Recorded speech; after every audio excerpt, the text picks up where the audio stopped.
Hare Nama Hare Nama eva kevalam Kalo nasteva nasteva nasteva gatiranyata.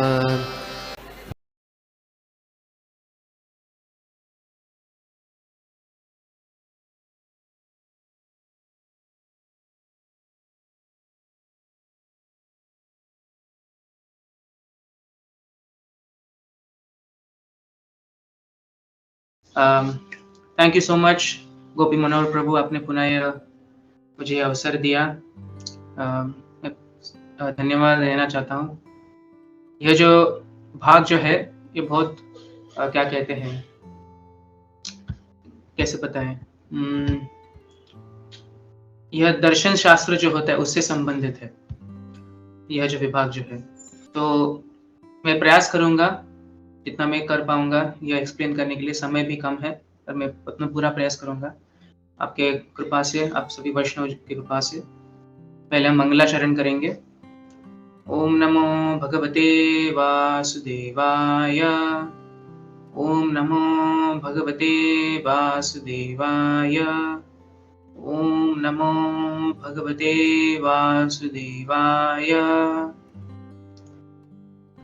आज हम देखेंगे तृतीय स्कंद का 7वां अध्याय, श्लोक संख्या 1। इस स्कंद का नाम है यथास्थिति और इस अध्याय का नाम है विदुर द्वारा अन्य प्रश्न।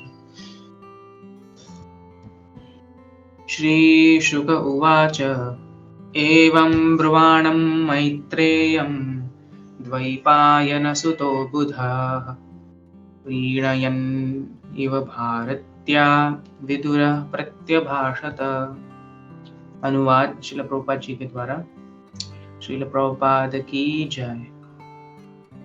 श्री सुखदेव गोस्वामी ने कहा, हे राजन, जब महर्षि मैत्रेय इस प्रकार से बोल रहे थे तो द्वैपायन व्यास के विद्वान पुत्र विदुर ने यह प्रश्न पूछते हुए मधुर ढंग से एक अनुरोध व्यक्त किया।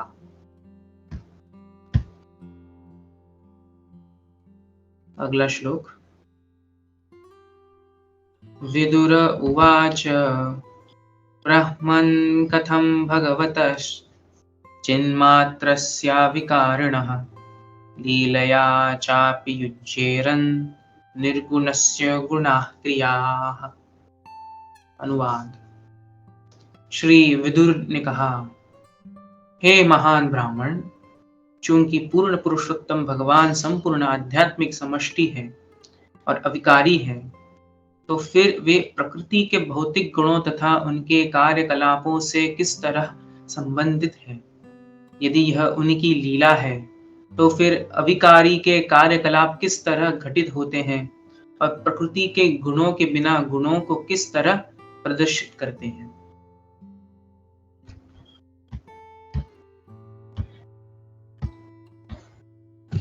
ओम अज्ञानतिमिरान्धस्य ज्ञानाञ्जनशलाकया चक्षुरुन्मीलितं येन तस्मै श्रीगुरवे नमः।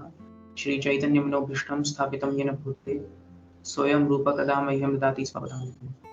वन्देऽहं श्रीगुरोः श्रीयुतपदकमलं श्रीगुरुन् वैष्णवांश्च श्रीरूपं साग्रजातं सहगणरघुनाथान्वितं तं सजीवं साद्वैतं सावधूतं परिजनसहितं कृष्णचैतन्यदेवं श्रीराधाकृष्णपादान् सहगणललिता श्रीविशाखान्वितांश्च। हे कृष्ण करुणा सिंधु दीनबंधु जगत्पते गोपेश गोपिकाकान्त राधाकान्त नमोस्तुते। तप्तकाञ्चन गौराङ्गी राधे वृन्दावनेश्वरी वृषभानुसुते देवी प्रणमामि हरिप्रिये। वाञ्छाकल्पतरुभ्यश्च कृपासिन्धुभ्यैव च पतितानां पावनेभ्यो वैष्णवेभ्यो नमो नमः। जय श्री कृष्ण चैतन्य प्रभु नित्यानंद श्री अद्वैत गदाधर शिवासदि गौर भक्तवृंद। हरे कृष्ण कृष्ण कृष्ण हरे हरे हरे राम राम राम हरे।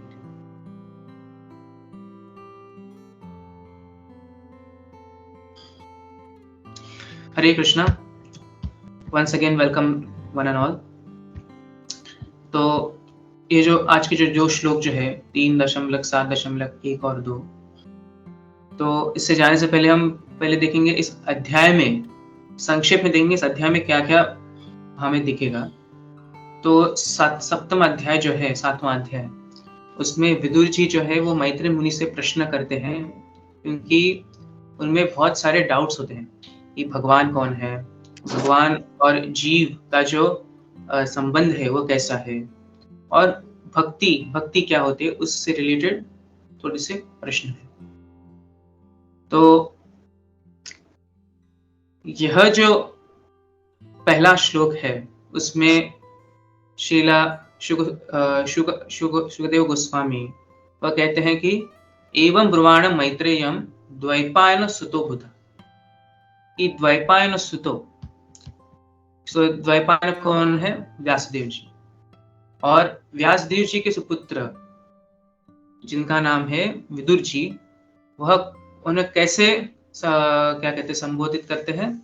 बुधः, मतलब जो व्यक्ति बुद्धिमान हो। तो मैं सभी लोग भक्तजनों से पूछना चाहता हूं कि बुद्धिमान व्यक्ति कौन है? जब बुधा इस शब्द का प्रयोग किया गया है श्लोक में, तो इसका अर्थ क्या होता है? क्या कोई बता सकता है?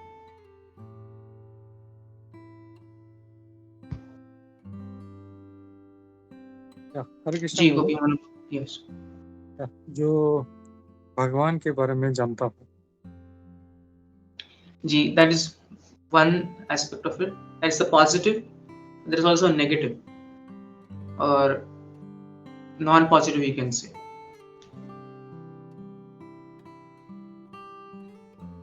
वो एक क्या कहते हैं, अनुकूल्य से संकल्प होता है कि भगवान न जाने पर प्रातिकूल्य से वर्जन, मतलब उसने क्या त्याग दिया है।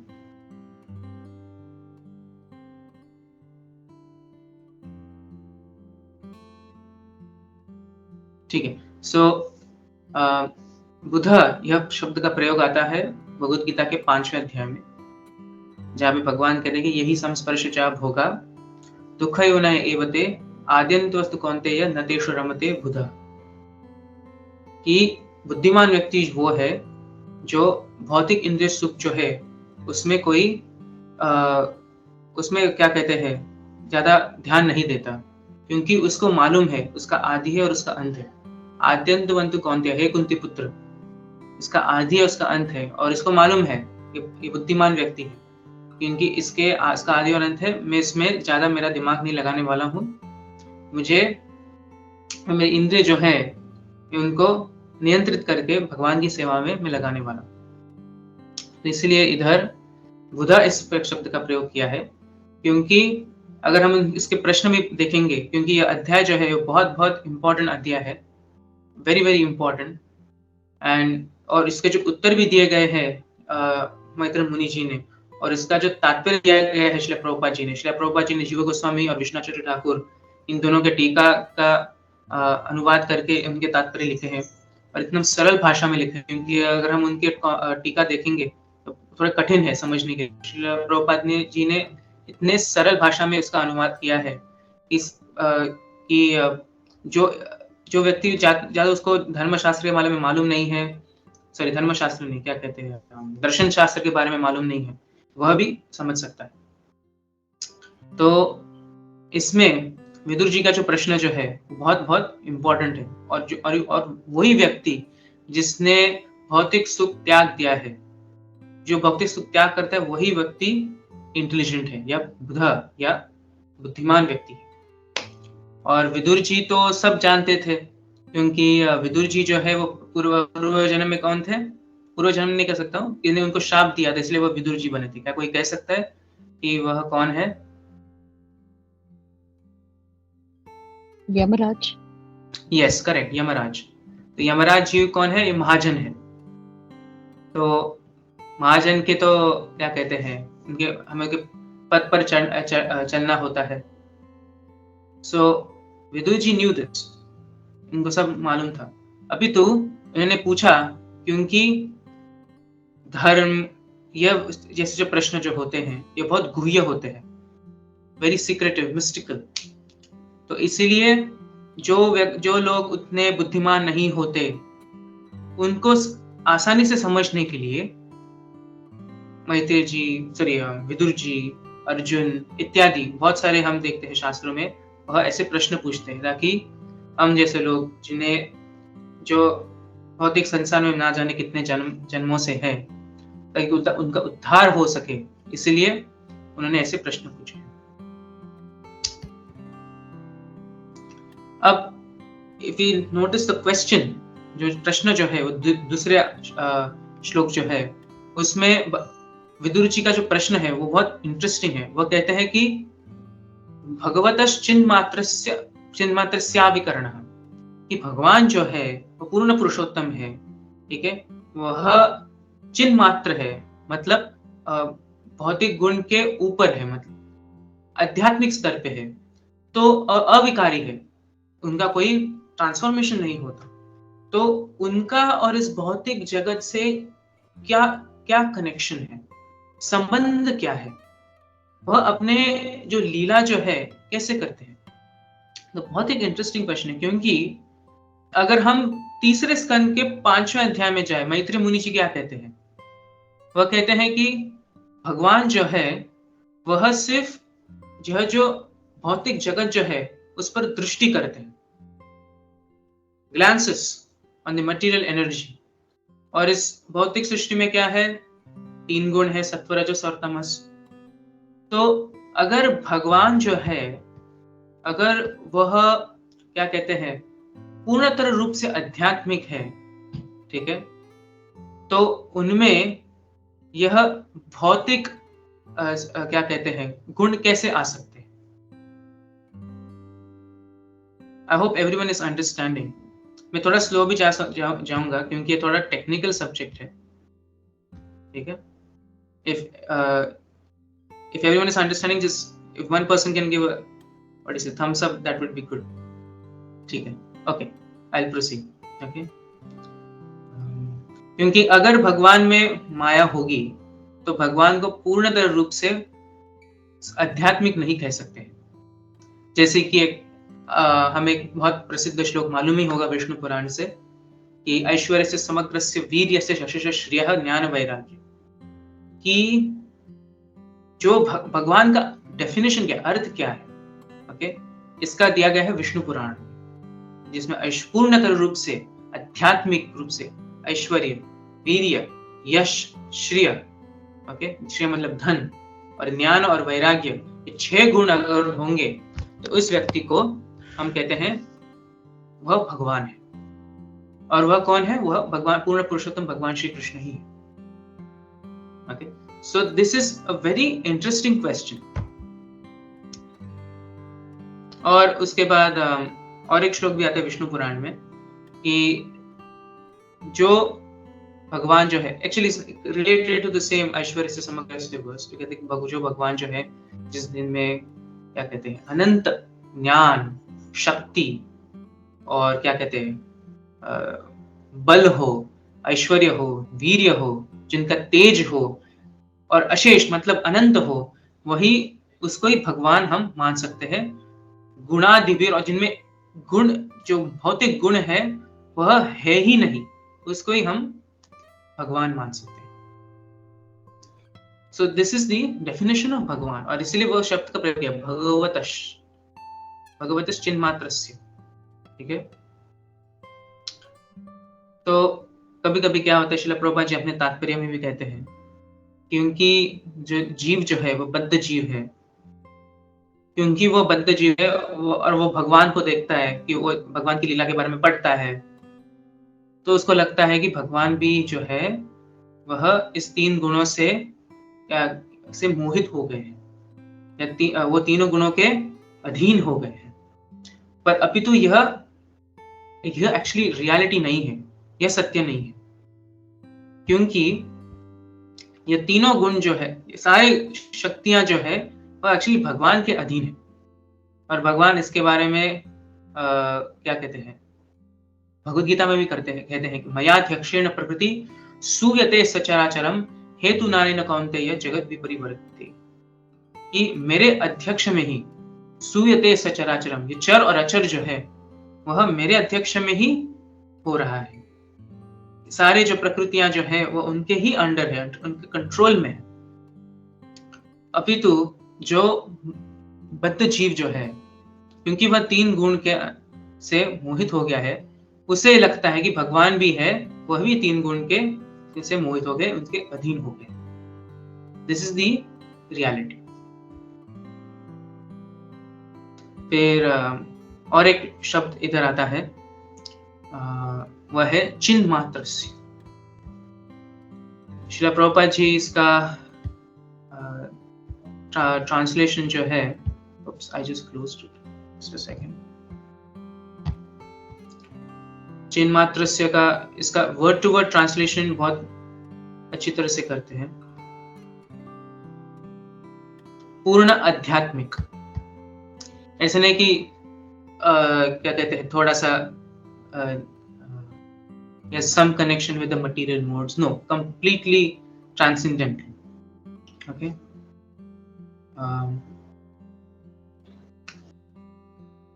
अब भगवान जो है, उनके और उनकी शक्ति में कोई भेद नहीं है, और अगर भेद नहीं है तो इसका अर्थ यह है कि और अगर भौतिक गुण अगर होंगे तो इसका अर्थ यह है कि भगवान पूर्णतः रूप से अध्यात्मिक नहीं है।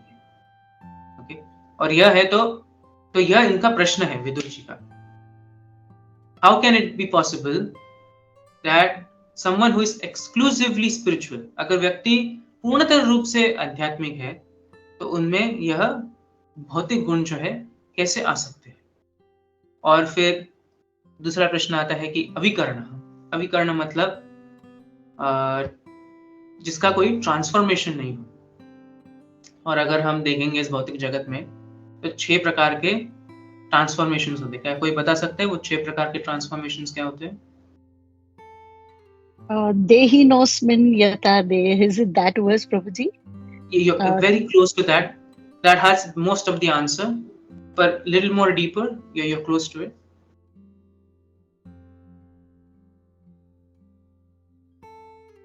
There's one more devotee, Vishwambar Prabhu.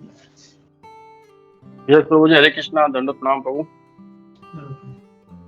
प्रभु वो 6 जो आपने पूछे हैं उसमें से ये है कि जन्म है, फिर उसके बाद मतलब मैं सीक्वेंसली नहीं बता सकता, लेकिन मुझे याद है जन्म, मृत्यु और कुछ समय तक रुकना, क्षीण होना और पुनर्वापस किसी को प्रजनन करना और कुछ समय तक बनाए रखना। ये जो 6 प्रकार के जो है यहाँ पर परिवर्तन। Correct. So what Prabhu said, he's exactly, that's correct. तो अगर यह चीज जो अगर होती है, क्योंकि अगर देखेंगे भगवान जो थे वो छोटे थे, फिर पुनः बड़े हो गए, ठीक है, फिर युवा अवस्था में आए, तो प्रश्न आता है ऐसे कि यह एक्चुअली हो क्या रहा है, ठीक है, आध्यात्मिक है कि वह भौतिक जो गुण जो है उसके अधीन है। तो यह सच समझने के लिए हमें किसी गुरु के पास जाना होगा। इससे हम देख रहे हैं इधर विदुर जी मैत्री मुनि के पास गए। This is the goal of human life, कि मनुष्य जीवन का उद्देश्य क्या होता है, कि भगवान को जानना। भगवान को जानना, पहले यह जानना कि हम कौन है, फिर भगवान कौन है और हमारा भगवान के साथ संबंध क्या है, या प्रकृति क्या है, प्रकृति से हमारा संबंध क्या है, ये सब जानना चाहिए। यह मनुष्य जीवन का उद्देश्य होता है। और ऐसे नहीं कि किसी के व्यक्ति के पास जाके ऐसे पूछना है, ऐसे नहीं होना चाहिए। शास्त्रों में यह लिखित है कि हमें कि सिर्फ 4 संप्रदाय है कलयुग में जो बोनाफाइड है, और यह श्लोक बहुत प्रसिद्ध श्लोक है, संप्रदाय विहीना ही मंत्रास्ते निष्फलमतः अदौ कलो भविष्यन्ति चत्वार संप्रदायिनः। कि जो भी मंत्र हो, अगर वह मंत्र संप्रदाय में नहीं आता है तो उसका कोई फल नहीं, निष्फलमतः। और कलयुग में 4 संप्रदाय होंगे जो बोनाफाइड होंगे, और वो कौन से है? श्री ब्रह्म रुद्र सनका वैष्णव क्षति पावनः। तो श्री संप्रदाय, ब्रह्म संप्रदाय, रुद्र संप्रदाय और कुमार संप्रदाय, तो 4 संप्रदाय है। और उन चारों का जो क्या कहते हैं, अपीयरेंस नहीं कह सकते, हैप्पीनेस एक शब्द भी कह सकते हैं, वह होगा उत्कल क्षेत्र में। चत्वारस्ते कलो भव्या ह्युत्कले पुरुषोत्तमा। पुरुषोत्तम क्षेत्र जगन्नाथपुरी धाम, जिसको उत्कल क्षेत्र भी कहा जाता है, वहां से उनका प्रारंभ होगा। तो यह सब पुराणों में वह लिखा गया है। तो अगर हम संप्रदाय से देखेंगे तो हम अच्छी तरह से समझ पाएंगे। उदाहरण दिया जो प्रश्न जो है, ये ऐसे नहीं कि हिंदू धर्म में ही है या वैष्णव धर्म में ही है, अन्य धर्म में भी है, जैसे कि क्रिश्चियनिटी में भी है, अन्य धर्मों में भी है। क्रिश्चियनिटी में तो मैंने सुना है कि उनको 400 साल लगे इस प्रश्न का उत्तर ढूंढने के लिए, एंड समहाउ द अदर कुछ ना कुछ करके उन्होंने एक उत्तर लिया, and they are following that answer कि भगवान और क्या कहते हैं इस भौतिक जगत से क्या संबंध है। पर हमारे संप्रदाय में देखा जाए, वैष्णव संप्रदाय में रिसर्च करने की कोई आवश्यकता नहीं। मैं कुछ ही दिनों पहले गोपाल कृष्ण महाराज जी का एक वीडियो देख रहा था। उसमें महाराज जी कह रहे थे कि वे शिला प्रभुपाद जी के पास गए और उन्होंने कहा कि क्यों ना हम एक Vedic research institute, Vedic research centre इसको क्यों नहीं स्थापित करें। शिला प्रभुपाद जी कहे there is no need of any research करने का कोई क्या कहते हैं नेसेसिटी नहीं है, क्योंकि व्यासदेव जी ने सब रिसर्च करके रखा है, हमें सिर्फ उसका सिर्फ पालन करना है। हमें ज्यादा कुछ करना नहीं है। अगर हम हमारे क्या देखें दर्शन शास्त्र देखेंगे, कुछ हमें ज्यादा करना भी नहीं है। और चैतन्य महाप्रभु की कृपा से ना ही हम भगवान के बारे में जानते हैं, पर भगवान की हम सेवा भी कर सकते हैं। जैसे कि चैतन्य चरितामृत में आता है, बहुत बहुत सुंदर श्लोक आता है, सकल जगत मोर करे विधि भक्ति, कि पूरी दुनिया जो है वो मेरे प्रति भक्ति कैसे कर दी है, विधि भक्ति मतलब क्या कहते हैं आराधना करना, भगवान को एक राजा जैसे पूजना इत्यादि, सेवा करना इत्यादि इत्यादि। तो पर विधि भक्ति ना पाए बे व्रज शक्ति। विदु वृंदावन के जो व्रजवासी जो हैं, उनकी जो भावना जो है भगवान श्री कृष्ण के प्रति, वह विधि भक्ति से नहीं होगी। तो महाप्रभु जो आए वह यह देने के लिए आए सभी भक्तों के लिए, ताकि हम ultimately we get to the platform of raga marga, कि हम भगवान की अच्छी तरह से सेवा कर पाए प्रेम से, और वो भी क्या कहते हैं love and devotion, that is the main focus, प्रेम से, भक्ति से, और कृष्ण प्रेम, अल्टीमेटली ऑब्टेन कृष्ण प्रेम। So this is the contribution. ये बहुत सुंदर जो कंट्रीब्यूशन जो है वह चैतन्य महाप्रभु ने हमें दिया है। और उनके जो शिष्य जो थे, रूप गोस्वामी, सनातन गोस्वामी, फिर जीवक गोस्वामी, विष्णु चक्र ठाकुर इत्यादि, all the way down to Srila Prabhupada, उन्होंने इतने सुंदर तरीके से उनकी टीकाओं में इसके बारे में लिखा है, ताकि सबसे मूर्ख व्यक्ति भी जो है वह भी समझ पाए। इतने अच्छी तरह से उन्होंने भगवान के बारे में और उनके रिलेशन जो है इस मटेरियल वर्ल्ड से क्या कहते हैं समझाया है। फिर let's get back to the verse. आज का जो श्लोक है उसमें भगवान को यह भी कहा गया कि निर्गुणस्य गुणा क्रिया। तो भगवान जो है वो निर्गुण है। निर्गुण का अर्थ है जिनमें कोई क्या कहते हैं मटेरियल मोड्स में नहीं हो, ठीक है। और इसके बारे में प्रथम स्कंद में भी आता है कि भगवान जो है he is not affected by the material nature, ठीक है, even though he is in contact with them. तो इसके बारे में थोड़ा सा मैं बताऊंगा। मैं इसका यह जो प्रश्न जो है एक्चुअली दूसरे 3.7.2 to 9 2 to 8, so second verse से लेके 8th वर्स तक यह कुछ 6-7 प्रश्न है जो विदुर जी पूछते हैं, और इसके उत्तर उसके बाद मैत्री मुनि जी बाद में देते हैं। मैं आज की क्लास में पूरा उत्तर नहीं दूंगा, पर थोड़ा सा उत्तर दे दूंगा, क्योंकि जो फ्यूचर स्पीकर्स जो है वो इसके बारे में क्या कहते हैं इसके बारे में एक्सप्लेन कर सकेंगे इन अ वेरी डिटेल्ड वे।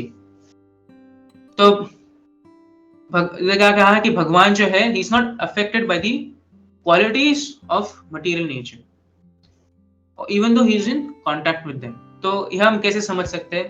तो श्रील प्रभुपाद जी भी इसका एक तात्पर्य में उत्तर देते हैं कि राजा जो होता है, जब वो जेल में जाता है देखने के लिए कैदियों को, जेल के जो रूल्स होते हैं वो उस पर अप्लाई नहीं होते, अपितु जेल जो है वह राजा के शासन के इधर ही आता है। It's under the control of the king, the jail department. पर अगर वो जेल में जाएगा तो उसको कैदी नहीं बनना पड़ेगा।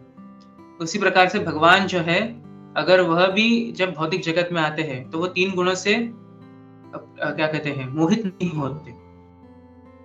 उसी प्रकार जो व्यक्ति भगवान का आश्रय लेता है, जैसे भगवान कहते हैं 7वें अध्याय में, देवी ऐशा गुणमयी मम मारा दुर्यतया मामे वै प्रपद्यन्ते माया मेताम तरन्ति। जो मेरा शरण लेता है तो इस माया से वह माया एताम तरन्ति थे, तो भौतिक संसार जो है उसको वो क्रॉस कर पाएगा, पार कर पाएगा।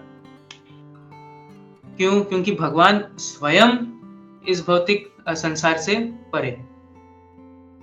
और इसलिए भक्त जो है वह कभी भी हम देखेंगे, जो शुद्ध भक्त जो होता है, शुद्ध भक्ति करता है, वह इस भौतिक संसार के भौतिक गुणों से क्या कहते हैं, मोहित नहीं होता।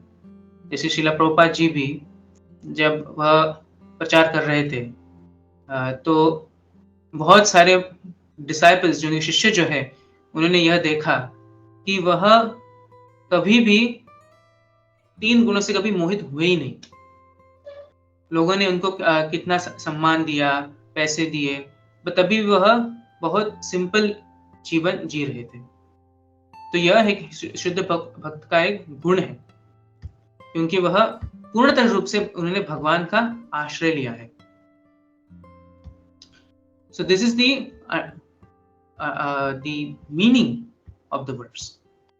निर्गुणस्य गुणा क्रिया।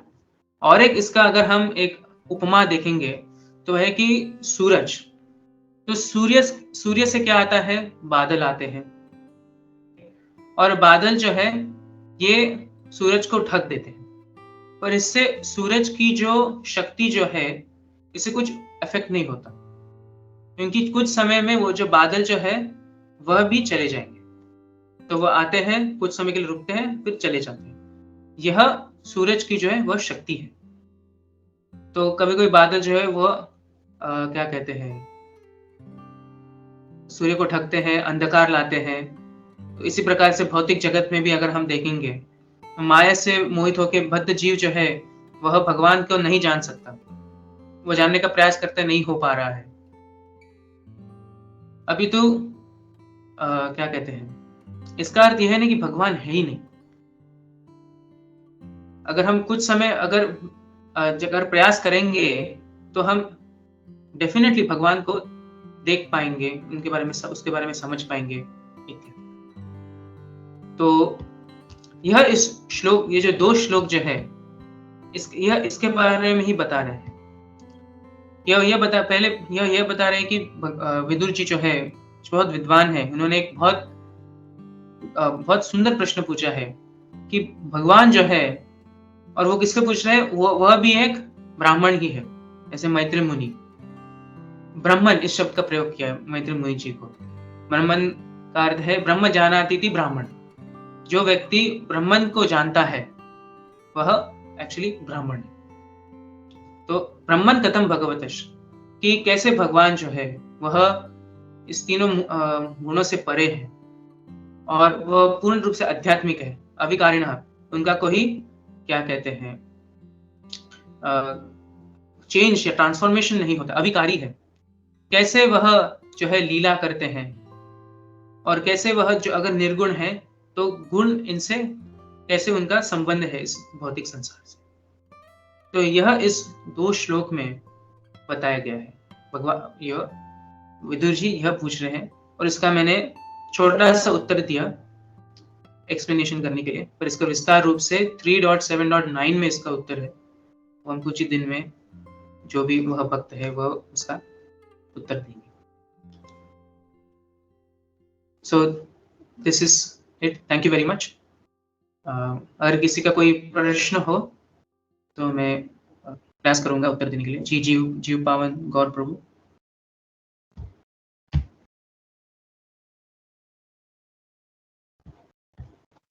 हरे कृष्णा प्रभु जी, दंडवत प्रणाम आपको और सभी भक्तों को। साधु साधु प्रभु जी, आपने बहुत दिनों के बाद आप आए और आपने इतना अच्छा ये जो संवाद चल रहा है मैत्रेय मुनि और विदुर जी का, उसमें आपने बताया प्रभु जी बहुत अच्छी तरह। प्रभु जी आपने एक्चुअली, मैं क्षमा चाहता हूँ मुझे थोड़ा देर हो गया था, लेकिन जब से सुना तब से आपने बहुत अच्छी तरह बुद्धा का आपने बहुत अच्छी तरह से समझाया कौन बुद्धिमान होता है। और फिर आपने चिन्ह मात्र के बारे में भी बताया कि किस तरह भगवान के जो वे प्रभावित नहीं होते वे गुणों से और वे सबसे परे हैं। और बहुत अच्छी तरह प्रभु जी आपने ये बाद में निर्गुण गुणस्य, उसमें प्रभु जी भगवान जो है वो गुणों से प्रभावित नहीं होते इस तरह बताया। और वो जैसे प्रभु जी आपने जैसे कुछ हम दूसरे प्रभु जी से श्रवण किया था, उसमें से यही मतलब जो आपने भी अभी बताया कि किस तरह भगवान जो हैं वो मतलब प्रभावित नहीं होते अलग अलग गुणों से, और भगवान का प्रत्यक्ष रूप में अपना एक स्वरूप है। और प्रभु जी आपने ये हिज होलीनेस गोपाल कृष्ण गोस्वामी महाराज जी का भी एक बहुत अच्छा रेफरेंस दिया कि उन्होंने ये अपना जो प्रभुपाद जी से उन्होंने पूछा था, उसमें उन्होंने प्रभुपाद जी को रिसर्च के बारे में पूछा था, तो उसमें प्रभुपाद जी ने ये नहीं बताया कि इसमें कुछ रिसर्च करना जैसा नहीं है। तो ये एक बहुत ही अच्छी तरह प्रभु जी आपने पूरे एक प्रवचन से और इसमें अलग अलग आपने रेफरेंस लेके बताया प्रभु जी। मैं सिर्फ एक ये इसमें ये ऐड करना चाहता था प्रभु जी कि प्रभु चैतन्य चरितामृत में जब ही चैतन्य महाप्रभु के जो 5 रूप है उनके बारे में वर्णन होता है, तो वहाँ पे श्रील प्रभुपाद जी वो चैतन्य चरितामृत आदि लीला चैप्टर 7 का 10वां नंबर का जो श्लोक है उसके तात्पर्य में प्रभुपाद जी बताते हैं कि since the time of Chaitanya Mahaprabhu there have been many imitation incarnations of Krishna who cannot understand that Chaitanya Mahaprabhu is Krishna himself and not an ordinary human being. Less intelligent men create their own gods by advertising a human being as God. This is their mistake. Therefore, here the word Tanra Shuddha Kalevara warned that Chaitanya Mahaprabhu's body is not material but purely spiritual. One should not therefore accept Chaitanya Mahaprabhu as an ordinary devotee, although he had assumed the form of devotee. अब यहाँ पे प्रभुपाद जी जो point बता रहे हैं वो point जैसे इस श्लोक के रेफरेंस में थोड़ा संदर्भ में आ रहा था, इसलिए ये तात्पर्य पढ़ रहा हूँ कि भगवान कैसे गुणों से निर्गुण भी है और जैसे गुणों का वो मतलब वो अपने आप को प्रकट करते हैं यहाँ पे। तो यहाँ पे चैतन्य महाप्रभु के बारे में प्रभुपाद जी बताते हैं तात्पर्य में, Yet one must certainly know that although Chaitanya Mahaprabhu is the supreme personality of Godhead, because he accepted the ecstasy of a devotee, one should not misunderstand his pastimes and place him in exactly the same position as Krishna. It is for this reason only that when Sri Krishna Chaitanya Mahaprabhu was addressed as Krishna or Vishnu, he blocked his ears, not wanting to hear himself addressed as the Supreme Personality of Godhead. There is a class of devotees called Gauranga Nagari who stage plays of Krishna's pastime using a Vigraha or form of Chaitanya Mahaprabhu. This is a mistake that is technically called Rasa Bhasha. While Chaitanya Mahaprabhu is trying to enjoy as a devotee, one should not disturb him by addressing him as the Supreme Personality of Godhead. तो यहाँ पे चैतन्य महाप्रभु के बारे में आ रहा है कि हमें उनको भगवान के रूप में भी समझना चाहिए, लेकिन चैतन्य महाप्रभु को वो अपने कान बंद कर देते हैं यदि उनको श्री कृष्ण भी कहा जाए। तो यही पॉइंट ऐड करना था। Thank you Prabhu ji. हरे कृष्णा। दंडवत प्रणाम प्रभु आपको और सभी भक्तों को। हरे कृष्ण। हरे Krishna. Thank you Prabhu share करने के लिए। That's wonderful section from Chaitanya Charitamrita.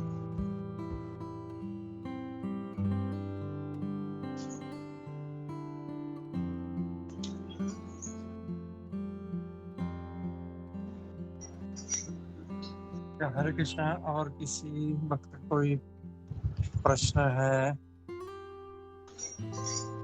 Comment से तो ले सकते हैं। हरे कृष्णा।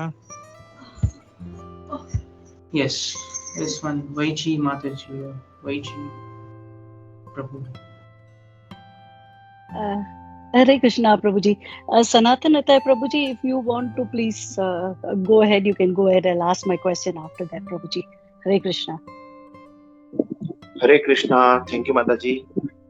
हरे कृष्णा और जय श्री कृष्ण प्रभु जी। बहुत बढ़िया क्लास एज यूजुअल। आपका क्लास काफी मतलब एक डिटेल्ड लेवल से अच्छा एक्सप्लेन करके आप लेते हो प्रभु जी।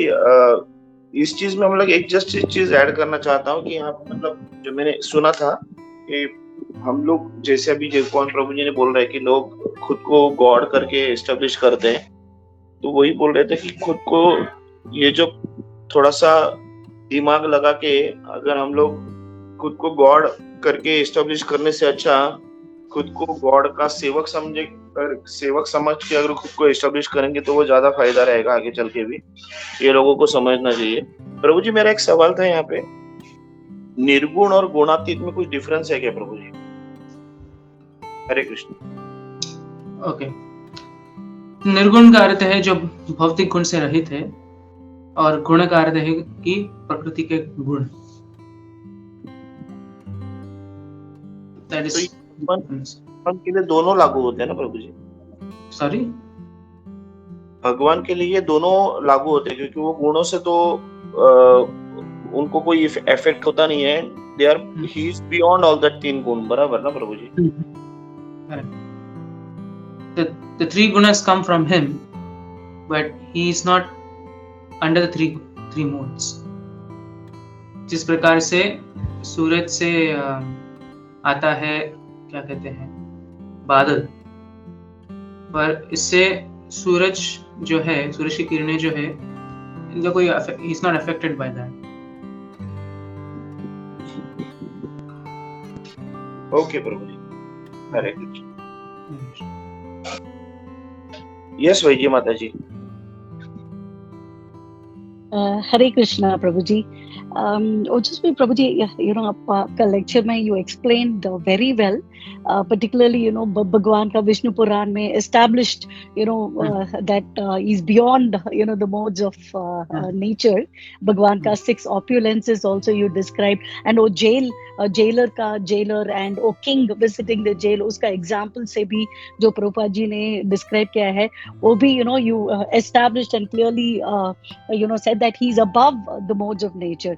When I was looking, I had a question, Prabhuji, actually, and maybe a little bit of an understanding also from that. And agar, मुझसे गलती हो रहा है, please correct me, Prabhuji. So, when I read this verse, मुझे आपने ये भी बताया कि 3.2.9 में आंसर है। मुझे I have not gone आगे, so मुझे पता नहीं है what the answer is, पर मैं पीछे गई the moment I read this, it led me to, I don't know why, but 1.2.21 Shrimad Bhagavatam वदन्ति तत् तत्व विदस तत्वम यज्ञानम अद्वयम। Oh, word advayam caught my attention, Prabhuji, because uska meaning non-dual hai. So is it because of this quality that Bhagwan is beyond the modes of nature? Aapne ye bhi bataya ki living in this world, a person can be beyond, Jivatma can be beyond the modes of nature. That is, if he comes under, Devi Prakriti, that is Bhagavad Gita 9.13. So that was my one question, Prabhuji. And dusra, so ye material or Maya Shakti is only in this material world, or spiritual world mein nahi hai, which means jo jivas go to the spiritual world, they will also not have the modes of material nature. Is my understanding correct, Prabhuji? If you can throw some light on that, because yahan the verse also that is vadanti tattva vidis, in the absolute there is no such sense of difference between the knower and the known, and therefore everything there is absolute. So mujhe when the jivatmas go to the spiritual world, unme bhi ye gun nahi hoga, That I wanted an answer for that, Prabhuji. And dusra, advayam ka, is it because of this quality of Bhagwan, or maybe one of these qualities of Bhagwan that is beyond the modes of nature? Hare Krishna, Prabhuji. Okay, so from what I've understood the question, first you mentioned the first question is about Advayam, how the Lord is Advayam. भगवान अद्वयम है क्योंकि वो actually उनका गुण ही है. सो लोग कहते हैं कि God is great, but it's not God is great, God is greatness. इसका अर्थ यह है कि greatness also is not different from God. ठीक है, व्हेन वी से गॉड इज ग्रेट, इसका अर्थ यह है कि ग्रेट एक अलग चीज है, भगवान एक अलग चीज है, और ग्रेट के जो क्वालिटीज है हम भगवान में देख रहे हैं, इसलिए God is great. No, God is greatness में कोई डिफरेंस नहीं है. सिमिलरली अद्वयम मीन्स नॉट डिफरेंट, कि ब्रह्मन, परमात्मा और भगवान, इसमें कोई डिफरेंस नहीं है. डिफरेंस नहीं का इसका अर्थ क्या है कि they are all conscious, they all have consciousness, चेतना है, इसलिए they are not different.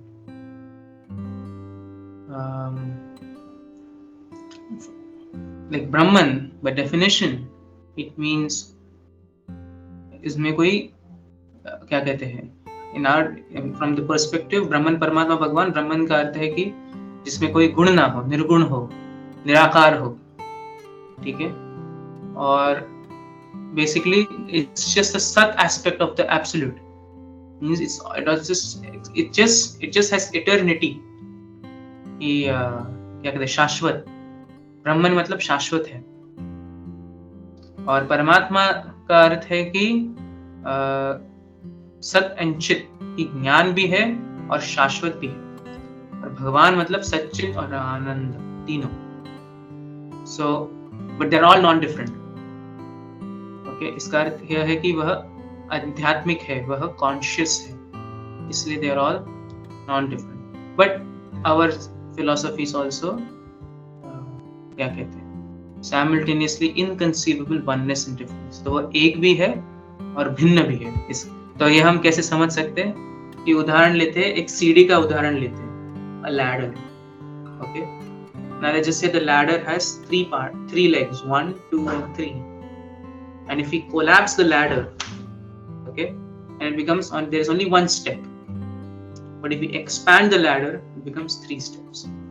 So that is the answer given to us by the acharyas. Does that answer your question?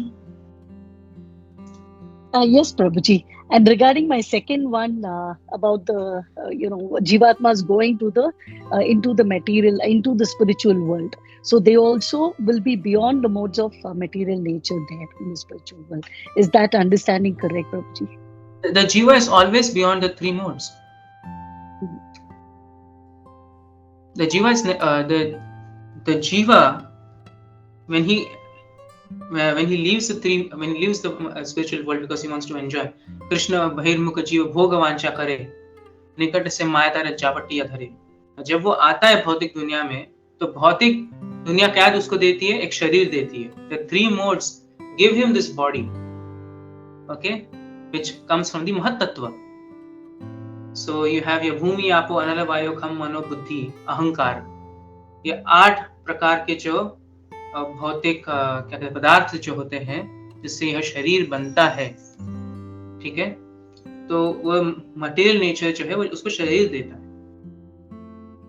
And under that ignorance उसको यह लगता है कि मैं यह शरीर हूं, मैं आत्मा नहीं, मैं यह शरीर हूं, इस शरीर के अलावा कुछ नहीं. This is his ignorance. This is under the spell of the illusory energy, things like that. But by the mercy, जीवेर उद्धार करिलो कृष्ण वेद पुराण. माया मुक्त जीव नाही जाने कृष्ण ज्ञान. कि माया से मुक्त हुआ वह जीव जो है, उसको कृष्ण ज्ञान के बारे में कुछ इंफॉर्मेशन नहीं है. जीव को उद्धार करने के लिए व्यासदेव जी ने यह वेद और पुराण लिखे. So the jiva in itself, he is completely spiritual. He is beyond the 3 modes of material nature. But he is now completely covered by material energy. So anything that happens, anything, happiness, distress, fame, infamy, honor, dishonor, this is for the body, ये शरीर के लिए. Nothing happens to the jiva. And as soon as the jiva desires, नहीं मुझे इस भौतिक दुनिया में नहीं रहना है, क्योंकि इसमें कोई आनंद नहीं है, सुख मिलता है पर उसके बाद दुख भी मिलता है, यह सब यह शाश्वत नहीं है. As soon as he understands that, as soon as he surrenders to the Lord, then immediately in a sense, depending on his desire also, at that level of his desire, one birth or maybe 100 births, whatever, he goes back home, back to God. He serves the Supreme Lord.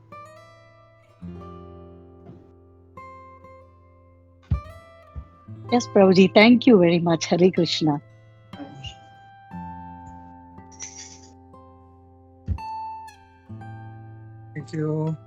Thank you very much. Ojasvi Prabhu. Yes, Vishwamar Prabhu. Hare Krishna. Sorry Prabhu, मैं बीच में. प्रभु, मेरे को भी एक प्रश्न था पूछने के लिए. एक तो ये कि जो आपने बताया कि जो 4 परंपराएं कलयुग से मतलब कलयुग में हैं, तो कलयुग से पहले कुछ ज्यादा संप्रदाय थी या कलयुग के बाद ही ये स्टार्ट हुआ है? और भगवान भगवद गीता में तो 5000 साल पहले बताया कि ये 4 संप्रदाय हैं मेरी एवं परंपरा प्राप्तम. तो एक तो ये बताइए, और जो सीढ़ी वाला उदाहरण दिया अभी आपने, एक 1 2 3 स्टेप, इसको हिंदी में थोड़ा बताएंगे तो मेरे लिए सरल रहेगा. हरे कृष्ण प्रभु.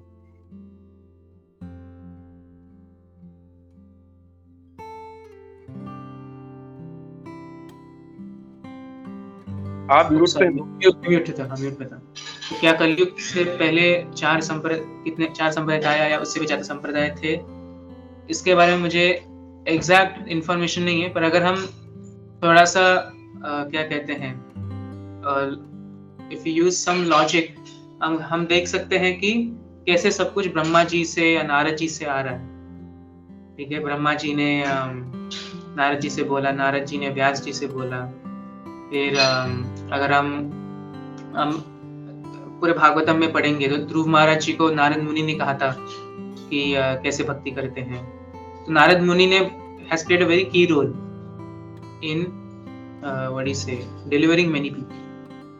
But exact information ऐसे कि कितने संप्रदाय थे, ये मेरे पास नहीं है प्रभु. If anyone else knows, please they can enlighten us.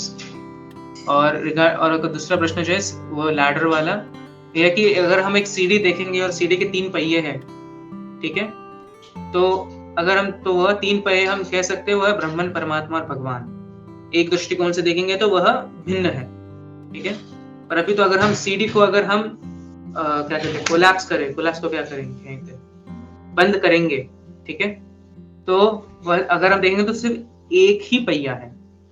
तो हम कह सकते हैं कि ब्रह्मन, परमात्मा और भगवान जो है वो अभिन्न है. तो यह एक एनालॉजी दी गई है, उपमा दिया गया है हमारे आचार्यों ने यह समझने के लिए. हरे कृष्ण प्रभु जी. थैंक यू प्रभु. ये ब्रह्म, परमात्मा और भगवान का ये है कि पर जीवात्मा अपने अपने दृष्टिकोण से इनको अलग अलग तरीके से देखते हैं. नहीं, because we are in the material world, क्योंकि हम इस क्या कहते हैं डुअलिटी में है. डुअलिटी मतलब द्वैत.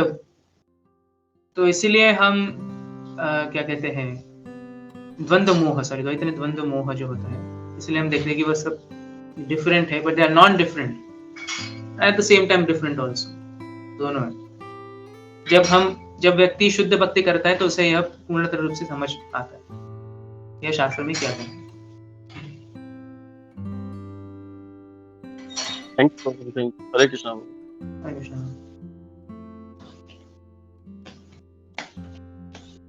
हरे कृष्णा. थैंक यू ओजस्वी, थैंक यू वेरी मच. बहुत अच्छा,